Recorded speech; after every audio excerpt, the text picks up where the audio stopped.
Alright mga kapatid, magandang umaga sa bawat isa. Time check, alas 11:36 ng umaga sa aking orasan. Katulad nung dati, magbabalita muna si Brad Calix. Pagkatapos ng balita ay dediretso po tayo sa ating Gospel for today. Alright, magandang umaga sa lahat ng mga bishops natin at sa lahat ng mga kaparian natin, mga kapatid. Para sa ating issue ngayon, balita, narito po ang ating headlines. Pilipinas formal na tinanggap ang ASEAN chairship mula sa Malaysia. Senado, tatanggalin ang 42 bilyong piso na ayuda sa unprogrammed funds ng 2026 budget. 50 bilyong piso na pondo ng DPWH sa pinamudmod sa mga distrito ayon kay Lacson. Mas marami pang senador naglabas ng SALN, Mark Villar, pinakamayamang senador. PITX nagtalaga ng dagdag na mga bus para sa biyaheng Bicol sa Undas. PNP tinaas sa heightened alert ang seguridad para sa Undas 2025. 11 patay sa pagbagsak ng eroplano sa Kenya. At 80 taong anyos na lola sa US naging pinakamatandang female Ironman finisher.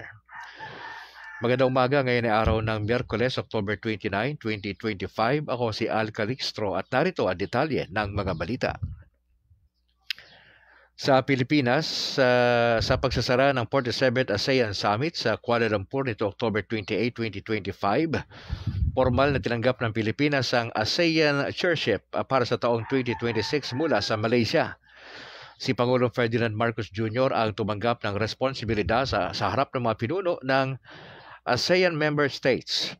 Ipinahayag ni Pangulong Marcos na itutulak ng Pilipinas ang mga adhikain para sa mas matibay na kooperasyon sa seguridad, ekonomiya at kapakanan ng mga mamamayan sa rehiyon. Inaasahang mag-host ang Pilipinas ng mga mahalagang pagpupulong at summit sa loob ng chairship.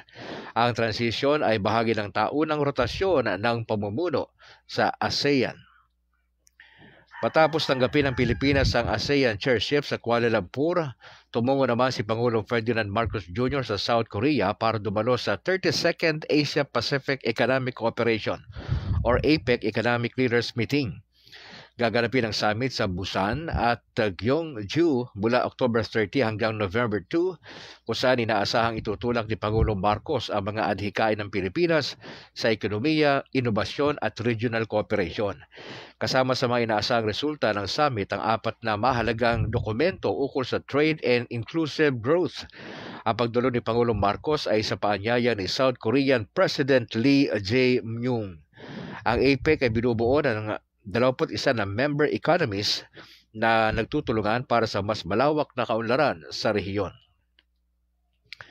Inihayag ni Senador Panfilo Lacson sa tatanggalin ng Senado ang 42 bilyong piso na pondo para sa ayuda na nasa unprogrammed appropriations ng proposed 2026 national budget na inaprobahan ng Kamara.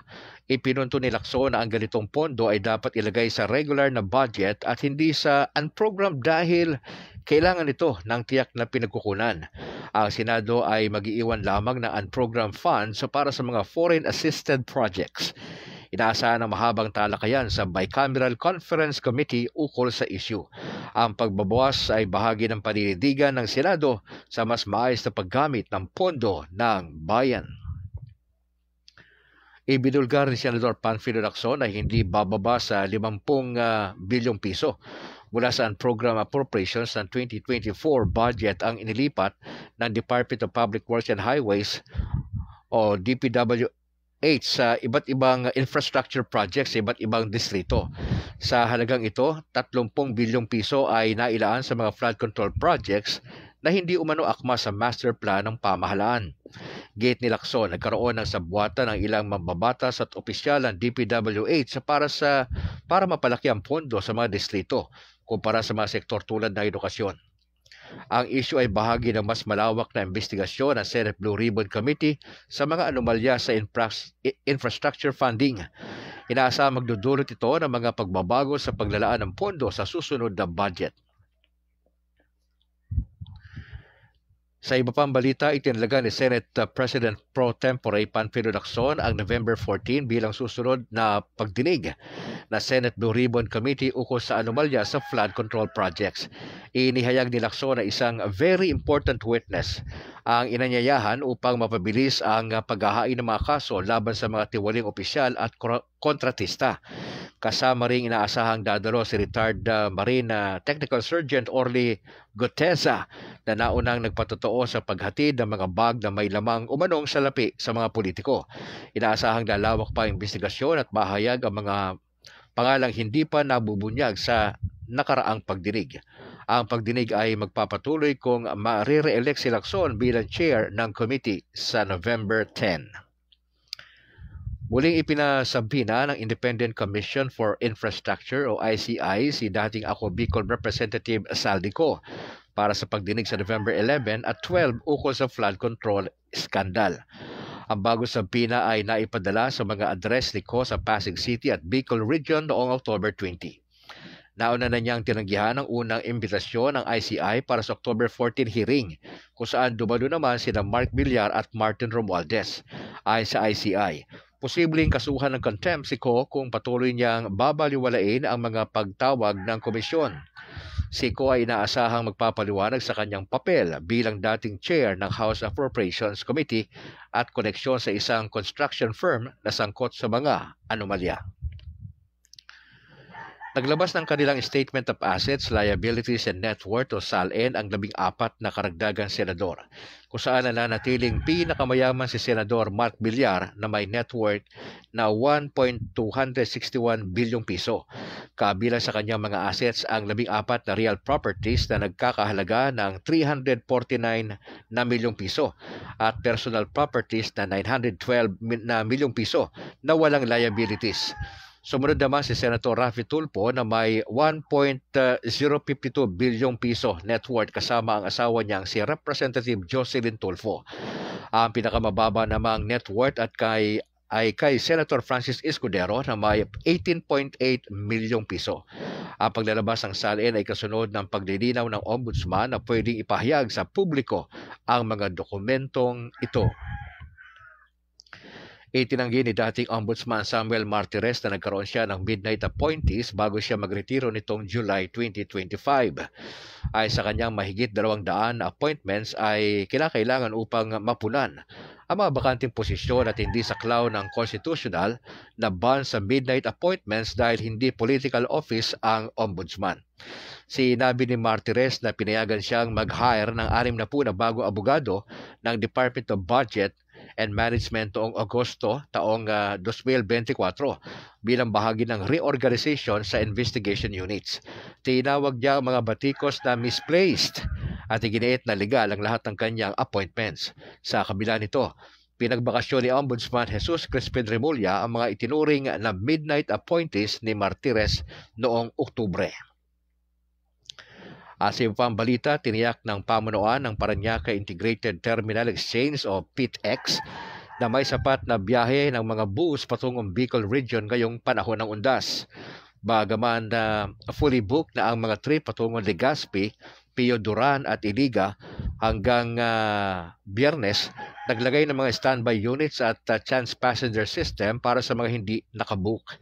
Naglabas na rin ng 847 special permits ang LTFRB para sa karagdagang bus sa 124 na ruta kung saan 67 ay nakatakda sa Bicol Region. Inaasahang aabot sa 180,000 ang araw-araw na pasahero sa PITX mula Oktubre 27 hanggang Nobyembre 5.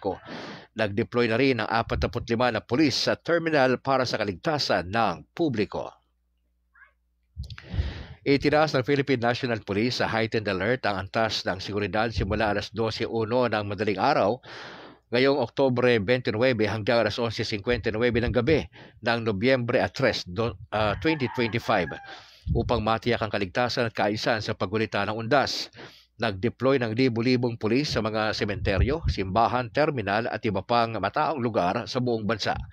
Pinaigting din na ang coordination sa mga local government units at volunteer groups para sa crowd control at emergency response.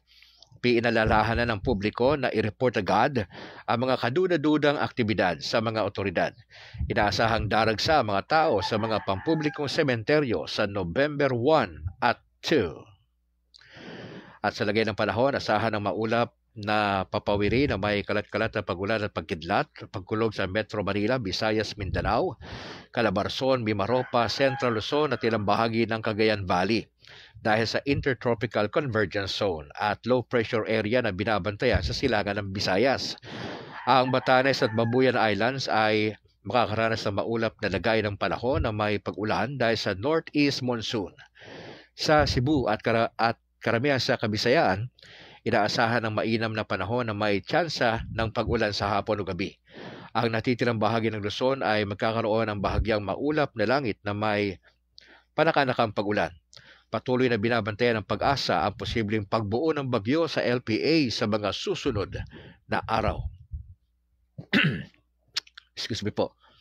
Sa ibaing dagat, 11 katao ang nasawi matapos bumagsak ang isang maliit na eroplano sa Kwale Region, Kenya habang papunta sa Maasai Mara National Reserve nitong Oktubre 28 ng kasalukuyang taon.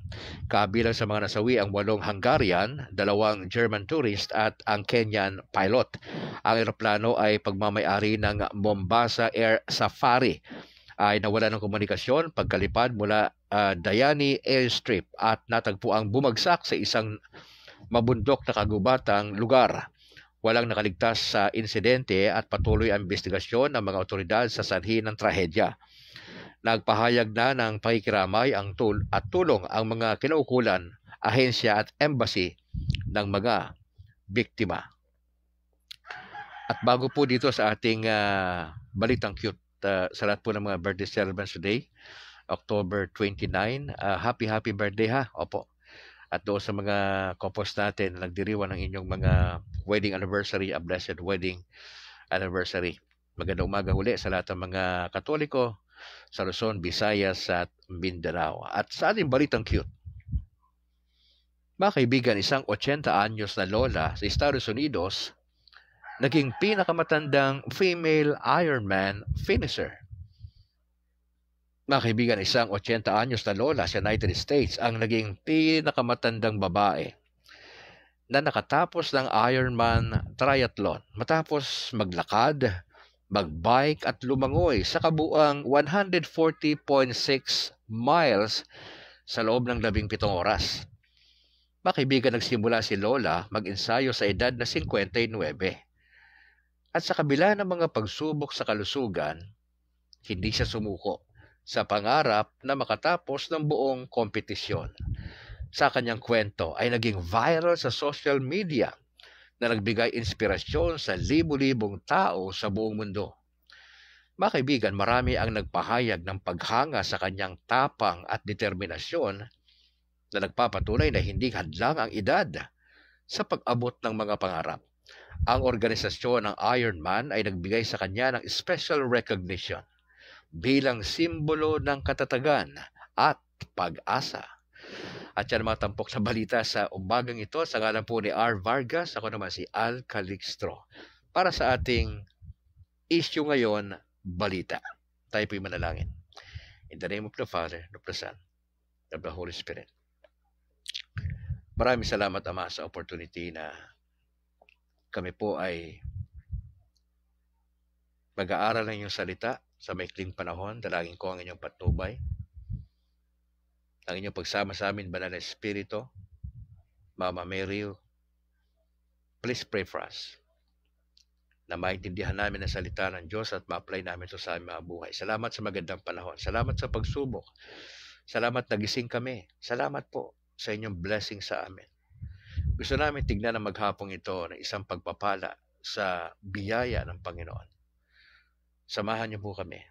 Pagpalaan niyo po ang bawat makikinig sa broadcast na ito. At pakapagbigay kami ng mataas na papurit pagsamba sa Panginoong Yesus. Maraming salamat. Maraming salamat, Panginoon. Dahil kayo ay napakabuti po sa amin. Our Father who art in heaven, hallowed be thy name. Thy kingdom come. Thy will be done on earth as it is in heaven. Give us this day our daily bread, and forgive us our trespasses, as we forgive those who trespass against us. And lead us not into temptation, but deliver us from evil. Hail Mary, full of grace, the Lord is with you. Blessed are you among women, and blessed is the fruit of your womb, Jesus. Holy Mary, Mother of God, pray for us sinners, now and at the hour of our death. Amen. In the name of the Father, and of the Son, and of the Holy Spirit. Alright, magandang umaga, Luzon, Visayas, Mindanao, sa lahat po ng ating mga bishops at mga kaparian, especially sa atin pong kay Pope Leo XIV, dyan sa Vatican, sa Roma. Magandang umaga, tanghali, gabi, Pope Leo, at sa lahat ng mga cardinals po natin. Diretso tayo sa ating Gospel for today, Luke chapter 13. Mga kapatid,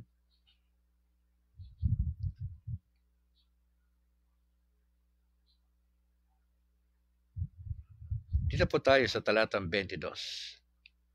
Lucas, Kabanatang 13, 22 at mga sumusunod. Nagpatuloy si Jesus sa paglalakbay niya papuntang Jerusalem. Dumaan siya sa mga bayan at nayon at nagturo sa mga tao roon. May isang nagtanong sa kanya. At sabi, Panginoon, kakaunti po ba ang maliligtas? Sumagot si Jesus, pagsikapan niyong makapasok sa makipot na pintuan. Tandaan niyo, marami ang magsisikap na pumasok, ngunit hindi makakapasok. Kapag isinara na ng may-ari ang pinto, may iwan kayo sa labas na nakatayo, kumakatok at tumatawag, Panginoon, papasukin niyo po kami. Ngunit sasagutin niya kayo, hindi ko kayo kilala. At sasabihin niyo, nakasalo po namin niyo kami sa pagkain at pag-inom at nagturo po kayo na sa mga lansangan sa bahay namin. Sasagot naman siya, hindi ko kayo kilala. Lumayo kayo sa akin, kayong lahat na gumagawa ng masama. Iiyak kayo at manggagalit ang inyong ngipin o mangangalit. Kapag nakita niyo sila Abraham, Isaac, Jacob at ang lahat ng propeta na napabilang sa paghahari ng Diyos, habang kayo naman ay itinaboy sa labas. Makikita rin ninyo ang mga hindi Hudyo mula sa iba't ibang dako ng mundo na kasalo sa handaan ng paghahari ng Diyos. May mga hamak ngayon na magiging dakila at may mga dakila at magiging hamak. Mga kapatid, paano ba kaligtasan sa Katoliko? Ang kaligtasan, mga kapatid, sa Katoliko, lifelong process of growing in holiness and relationship with God. Lifelong process ito, matagal to. Hindi to katulad sa Protestante, sasampalataya ka lang daw, ligtas ka na. Yun ho yung dating pinipreach ko. Once save, always save, OSAS, no? Once save, minsan ka na ligtas, lagi kang ligtas. Maski na gumagawa ka ng kalokohan. Oo. Kasi yun ang sinasabi ng karamihang mangangaral ngayon eh. Kaya maraming dumilipat sa kanila, yun ang kanilang pain. Ang pain nila, madali lang daw maligtas. Sa Katoliko, hindi madali maligtas. Kasi lifelong process. At meron ka dapat dito holiness.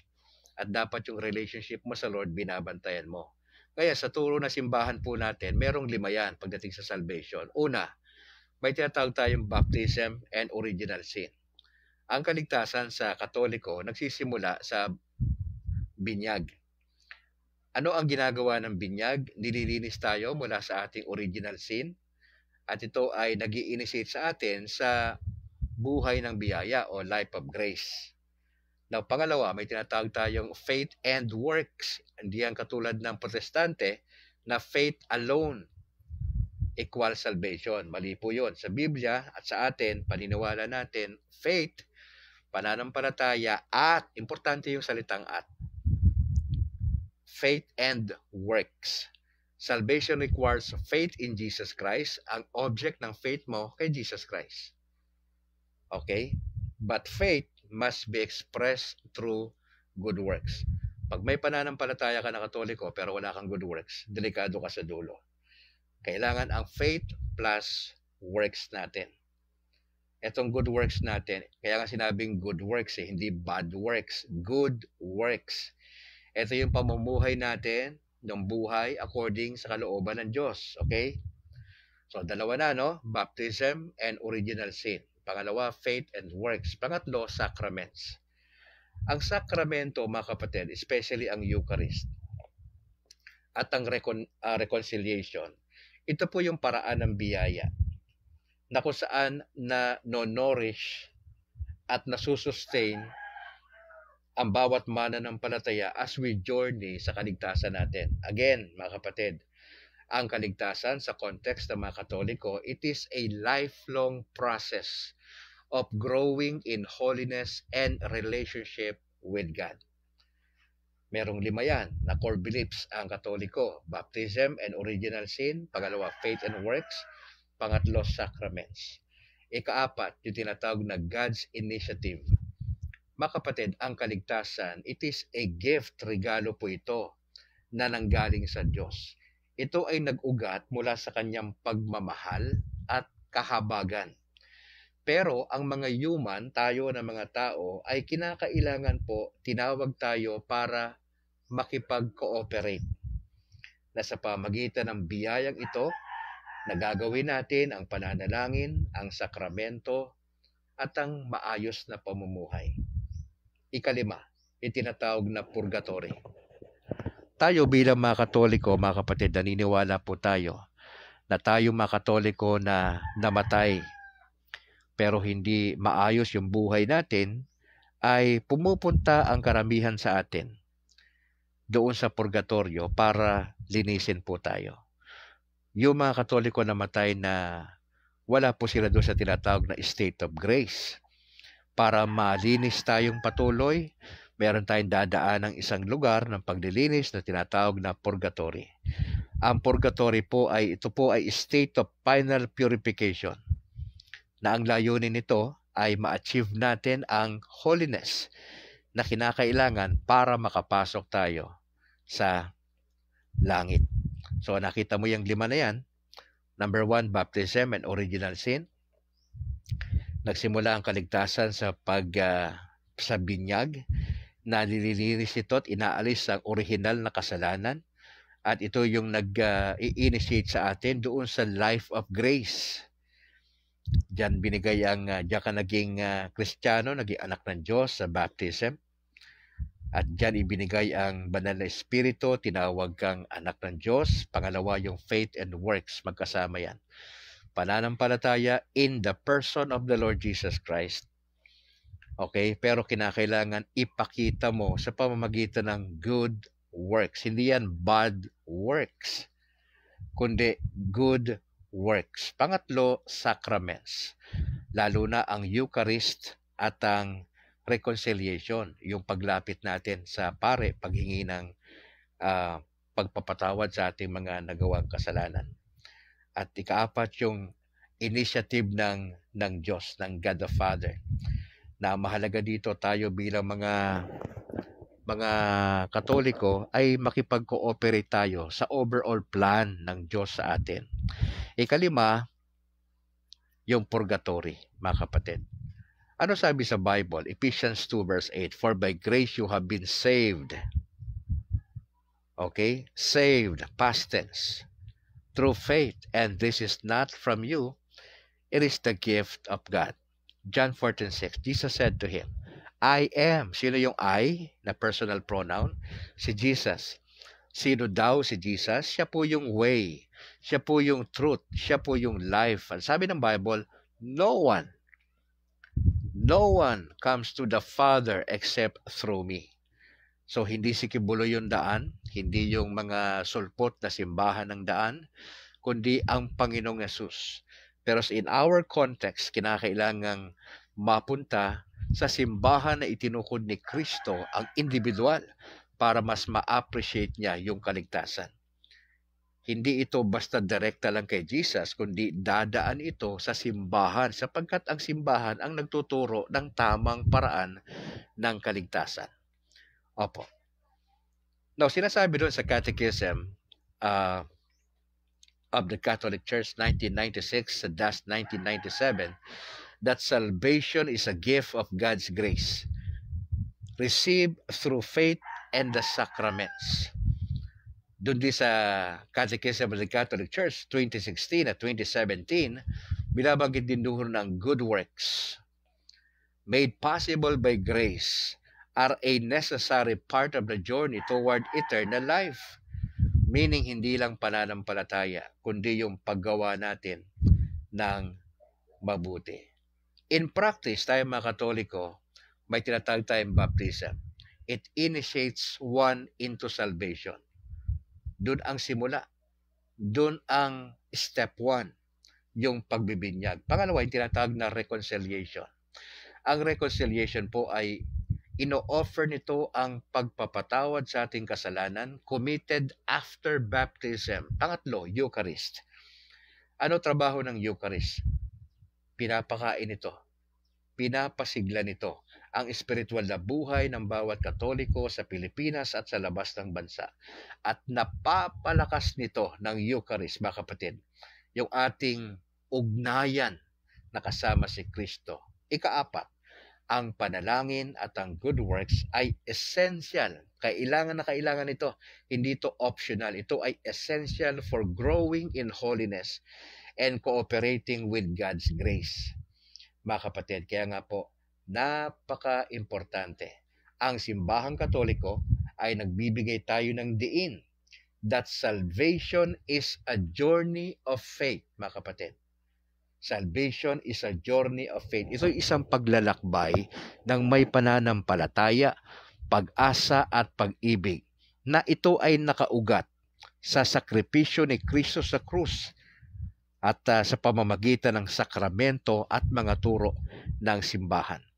Kaya makikita mo yan doon sa Catechism of the Catholic Church 1996-2020 para makita mo ang komprehensibo na pagtuturo patungkol sa bagay na ito. Mga kapatid, napakabuti ng ating Panginoon Diyos. Kaya nga kung ang kaligtasan is a lifelong journey, huwag mo kagad isipin, ligtas ka na ngayon. Naligtas ka na, past tense. Pangalawa, we are being saved. Hanggat nandito ka sa lupa, ay patuloy kang inililigtas ng Diyos gamit ang sakramento, gamit ang paglalapit natin sa pare sa ating mga kasalanan, yung reconciliation. At importante rin, as we journey together, ay makita natin yung kahalagahan ng paggawa ng mabuti.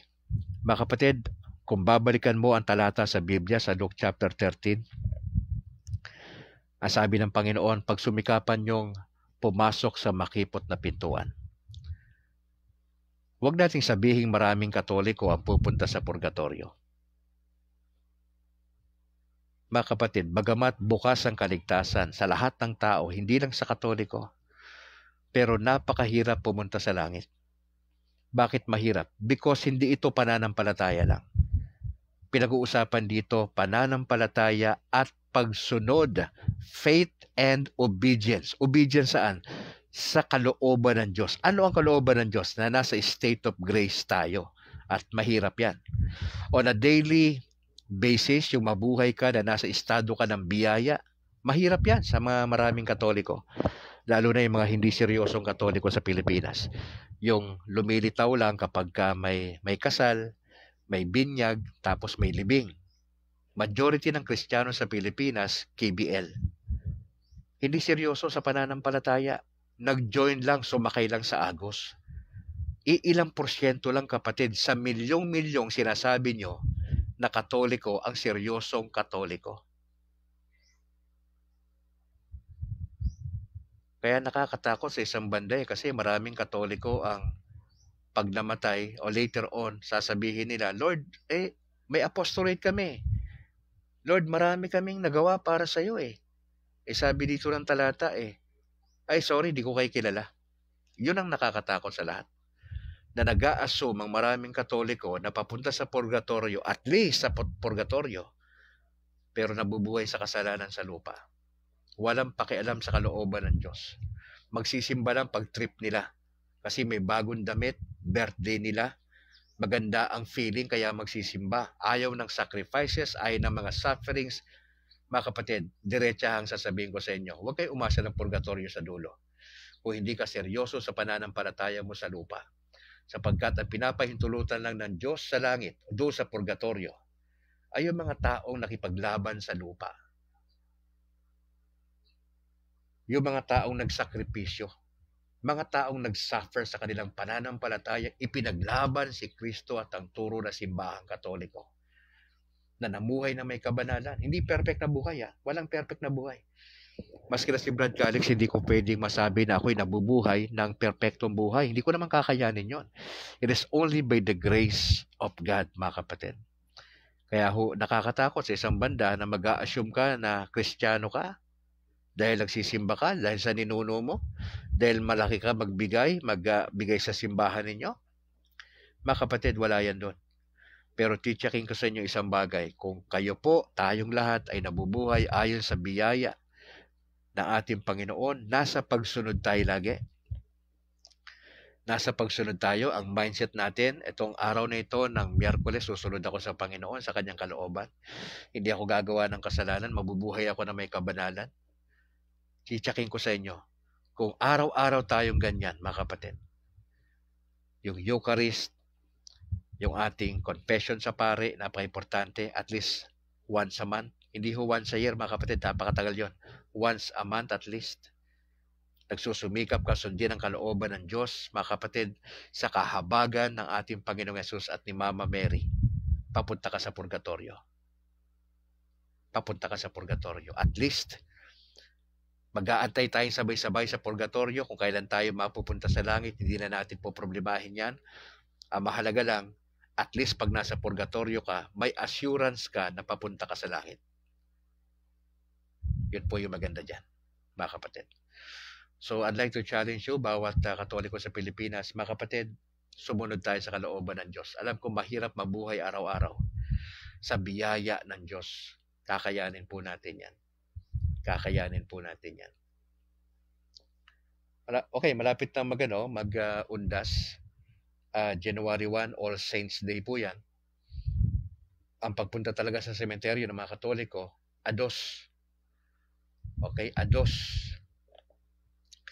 Pero may mga nauna na kasi nga, dahil traffic, maraming tao, lalo na yung mga sa probinsya, nasa Maynila, yung kanilang mga mahal sa buhay na namatay, wala naman din problema yan. But basically, tayo mga Katoliko, November 2 tayo. Okay? Dumadagsa doon sa sementeryo. Hindi ko naintindihan dati, nung ako ay pastor pa, galit na galit ako sa mga nagtitirik na kandila doon sa, tapos nandun yung picture nung namatay lang mahal sa buhay, nagtitirik na kandila, tapos nag-iiwan ng pagkain doon sa paniniwala ng mga Katoliko, na yung pagkain doon, kinakain daw ng kaluluwa. Walang ganon. Yung nag-offer ng wala ho sa Bible yon. Ang nasa Bible nasa ating paniniwala, ay yung panalangin ng patay. Okay?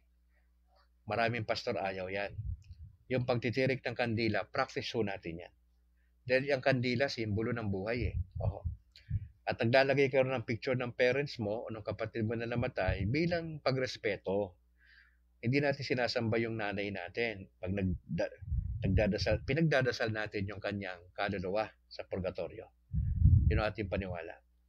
Kaya ito ay malaking pagbasag ito sa aking dating paniniwala na bawal itong magdasal para sa mga yumao na.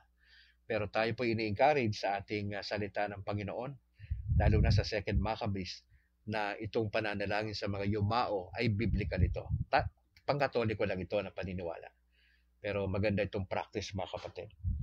Kaya sana nakatulong ang ating gospel for today, mga kapatid, regarding sa salvation.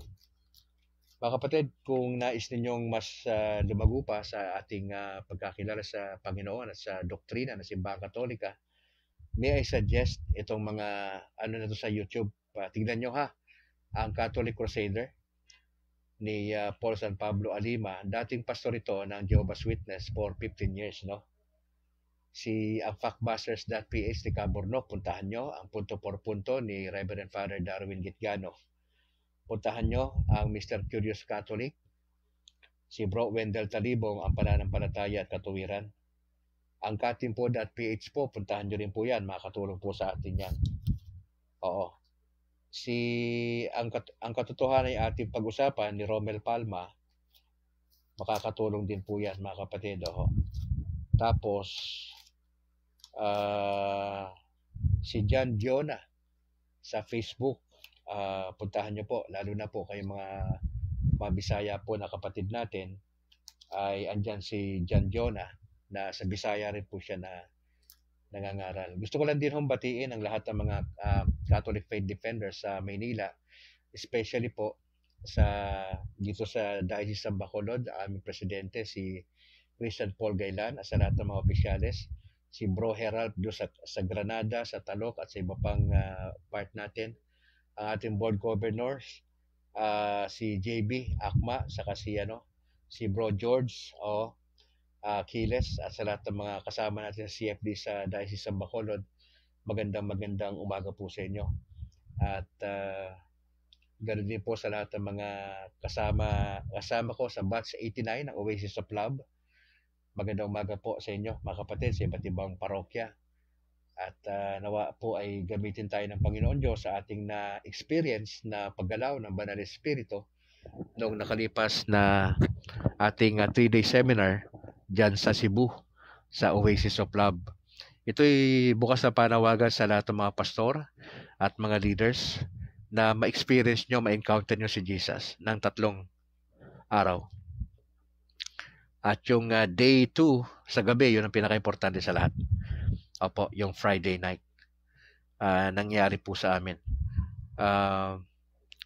Ako'y nananalangin sa aking anak na pastor na sa Alliance na makapunta siya next year by February, sapagkat pupunta uli si Brad Calix sa February next year sa Oasis of Love para tumulong doon sa mga bagong makakasama po namin na makaka-experience din naman kung paano na-experience ni Brad Calix ang pagkilos ng Banal na Espiritu, paano natin na-encounter si Jesus ng personal doon sa 3 araw ng Oasis of Love. Probably ang iba sa inyo ay alam na ito, may idea kayong konti, pero kung kayo po ay open, malaki po ang tulong sa inyo. Ito po ay bukas para sa mga seryosong Katoliko. Itong Oasis of Love. 3-day seminar at full pack po yung mga nakapalo po dyan. Bawal ang relo dyan, bawal ang cellphone dyan. Okay? Pinagbawal po yung dalawa na yun para makapag-focus yung dadalo. Hindi ka dadalo sa seminar na yan para ma-entertain ka. Dadalo ka dyan para makilala mo personal si Jesus. Matignan mo yung buhay mo. Saan ka ba talaga? Ano ba talaga? Seryoso ka ba talaga bilang Katoliko? Tutulong ang Oasis of Love na grupo para ma-unleash, mapalabas sa'yo. Sino ka ba talaga? Ano ba ang plano ng Lord sa'yo? At I tell you, pagkatapos mong dumaan sa proseso na yan, mabigat na proseso yan, hindi lahat dyan, 100% na tumutuloy, may mga lumalabas dyan, day 1 pa lang, hindi nila nakursonada, kasi nga, nakasentro sila sa kanilang mga sarili. Pero I guarantee you, mga kapatid, once na dumalo kayo sa 3-day seminar na yan, Oasis of Love, iba na yung mindset mo paglabas mo. Kasi babasagin ka ng Diyos dyan. Babasagin ng Diyos ang pride mo dyan. Babasagin niya lahat ng mindset mo na evil. At matitira na lang dyan yung holy life. At magdi-decide ka sa dulo. Sa dulo, lalo na after na encounter mo ng isang gabi, na grabing-grabe yung experience ni Brad Calix dyan. Talagang dinudurog tayo. Hanggang ngayon, yung epekto ng 3-day seminar na ito ay hindi maalis-alis sa aking utak, sa aking puso, ang ginagawa ng Lord sa aking buhay. At gagaranti ko sa iyo, hindi ka na magiging katulad ng dati. Na makasarili, ma-pride, babasagin ka ni Lord. Ang sikreto lang dyan, be open. Be open sa rebuke ni Lord, be open sa gagawin ng Lord, sa sasabihin ng Lord sa iyo, dyan sa 3 araw na yan. Kaya doon sa mga interesado, kausapin niyo si Brad Calix sa ilang mga detalye para ma-guide namin po kayo, ha? Sige, tayo po yung manalangin. In the name of the Father, and of the Son, and of the Holy Spirit. Ama, salamat sa tanghaling ito. Kami po ay nagpupuri, bagamat alanganin yung oras namin. Salamat kasi buhay kami. Malakas kami. Lord, praying kami sa aming Santo Papa, Pope Leo XIV. Bigyan niyo po siya ng talino at gabay. Samahan niyo po siya na sa araw-araw. Alam ko napaka-hectic kanya schedule. Bigyan niyo po siya ng magandang kalusugan, talino at gabay. sa lahat ng mga cardinals po namin, archbishop, bishops, mga pare, mga seminarians, mga sa religious. Pag-pray din namin ang laiko. Bigyan nyo kami ng patuloy na pagdadasal at pagsama sa evangelization. Praying kami sa aming bansa, bigyan po talino ang aming presidente. Siya bilang tagapanguna ng ASEAN. Pag-pray namin, patuloy niya i-consider kalooban ng Diyos sa kanyang buhay at paglilingkod. Nagdadasal po kami, Panginoon, ang kalooban niyo sa maghapong ito. At bigyan kaming patuloy ng maayos na relasyon sa Panginoon Diyos. Praying kami sa 4 na bulkan na aktibo sa ngayon. Kahabagan niyo po ang mga lugar na kung saan nabanggit yung 4 na bulkan na yon na aktibo sa Pilipinas. And we are praying po na kayo nang bahala sa mga Katoliko at di-Katoliko na maaring dumaan sa mga pagsubok uli ng buhay. Hindi na ho bago sa amin to. Ang mahalaga lang kami nagdadasal, nag-iingat, at alerto kami sa mga posibleng mangyari.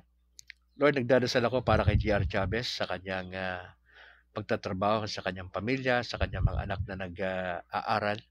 Patubayan niyo po siya at sa kanyang apostolate na ginagawa na may kinalaman sa pag-aasikaso ng mga pamilya. Ang inyong gabay po at mga couple, gabayan niyo po sila mag-asawa sa kanilang apostolate na sila ay magkaroon ng patuloy na sipag at para sa Panginoon ang kanilang ginagawa. Maraming salamat sa inyong pagkilos sa kanyang buhay at sa aming friendship na ito po ay magpapatuloy.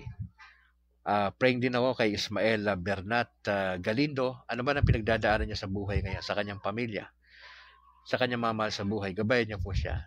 Sa anumang major decisions na gagawin niya, pangangailangan pinansyal, at mga hamon sa buhay, maisip niya lagi ang biyaya ng Diyos ay sapat para sa kanyang mga pangailangan. Si Junior Coronel, praying ako na good health sa kanyang entire family at samahan niyo po siya sa kanyang apostolate.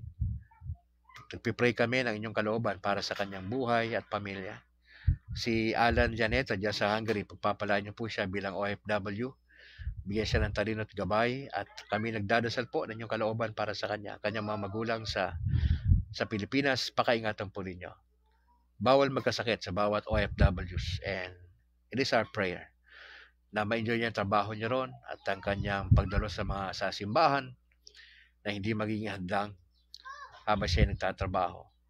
Lord, maraming salamat kasi kayo po ay napakabuting Diyos, and we would like to thank you. Pagpalain niyo rin po mga makakarinig ng broadcast na ito mamaya. At patubayan niyo po maraming Katoliko na pupunta sa selebrasyon ng Undas itong November 2. Sa mga babiyahe mula probinsya patungo ng Maynila, pakaingatan niyo po sila. Lord, pagpalain niyo rin po ang Oasis of Love sa Kabuuan, si Tatay Dodong. Patuloy mo siya bigyan ng talino at gabay. Ang CCTN na broadcast ay pagpapalain niyo po. Lahat ng mga converted pastors sa Pilipinas, na under po ng Oasis of Love, just pray po for your protection. Use us mightily kung saan nyo kami dadalhin na magtuturo ng salita ng Diyos at gagabay sa mga Katoliko. Lord, maraming salamat po. Mama Mary, please pray for us. Especially mga nasa purgatorio, sa kanilang patuloy na paglilinis po sa kanila. Lord, we just pray po na mangyaring kalooban nyo sa kanila. Sa tamang panahon sila ay aakyat sa langit, Panginoon Diyos. Maraming salamat. We pray this in Jesus' name. Amen. In the name of the Father, of the Son, of the Holy Spirit. Mga kapatid, maraming salamat for joining. Kita-kits tayo bukas, Lord willing, sa ating pagbabalita at sa ating gospel for today. Bro J.R. Chavez, kita tayo mamaya at magchat-chat lang ako sa iyo kung saan tayo magkikita. Okay? Sa ngalan po ng aming obispo dito sa Diocese of Bacolod na si Bishop Patricio Buson at yung aking parish priest na si Very Reverend Father Luan Torrefranca, si Father Christopher, Father kalimutan ko isang pari namin, at yung aming deacon, si Deacon Barbon, si Father Egay pala, sa lahat po ng bubuo ng Pastoral Council sa pangunguna po ni ni Ate Malu Alvarez Tan at sa lahat ng mga opisyales. Ako naman si Brad Calix mula rito sa Negros Occidental. To God be the glory. Ingat po kayo mga kapatid, and bye for now.